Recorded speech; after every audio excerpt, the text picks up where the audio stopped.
Hey everyone, good afternoon. My name is Starchild. I'm the Outreach Director of the Libertarian Party of San Francisco. You may have also seen me on the ballot. I've run for supervisor, school board, state assembly in the past. And I'm proud today to be standing out here with people who care about civil liberties in this town.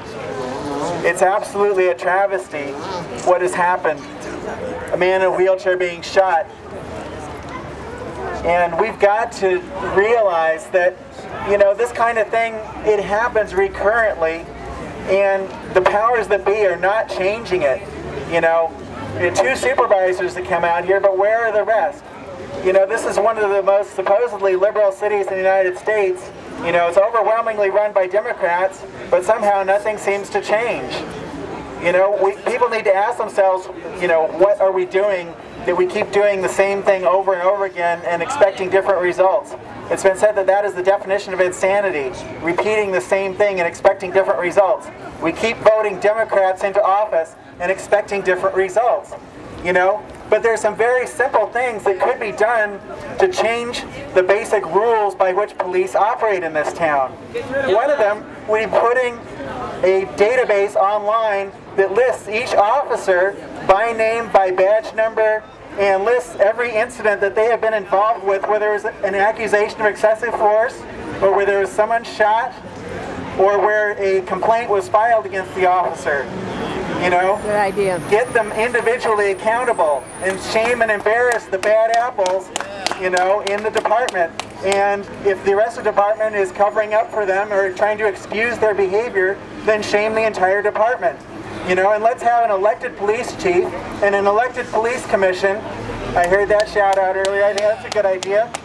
And how about, because police often, you know, will accuse you of interfering or getting in the way when they're in a crime scene if you get too close. And this is a real problem because it helps prevent them from being held accountable when they're doing something wrong.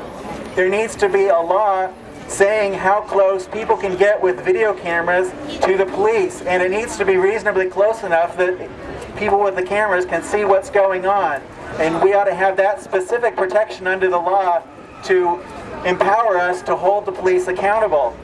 And also, I think the police should have their badge numbers printed in large football jersey style lettering on the backs of their uniforms, so that if you don't feel comfortable getting that close and you're trying to see what's going on, say across the street, maybe they're housing a homeless person or something, that you can write down those badge numbers.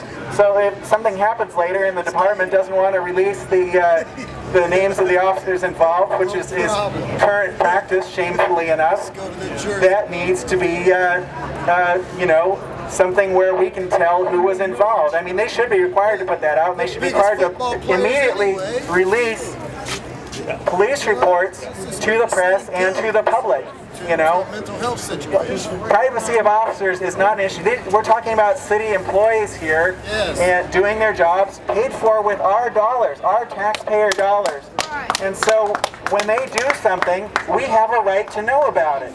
You know, they should be immediately required to release all that information, and you shouldn't have to pay for your police report. You shouldn't even have to go down to 850 Bryant to get your police report. They should send it to you automatically. They should be required to give you cards if you're involved in any way in a police incident as a suspect, as a witness. Each officer involved should be required to give you his or her card with phone number, name, badge number, contact information on it.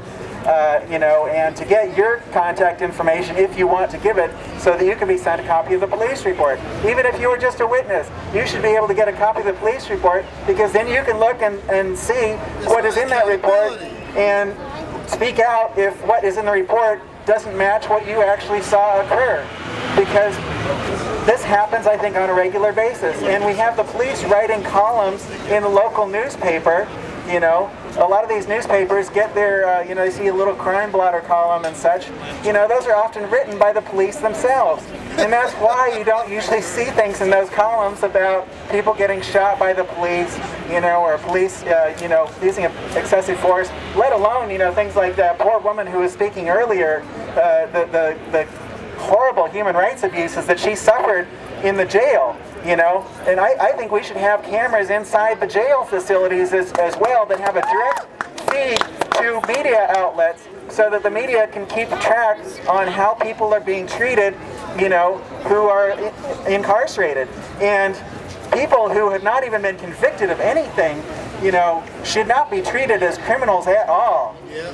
I mean, this is standard operating procedure for the police, you know, and the sheriffs and law enforcement agents to treat people as criminals from the minute they arrest you, or even before that. And that is outrageous, because you are innocent until proven guilty, and that is the foundation of any fair system of justice in a free society. And we need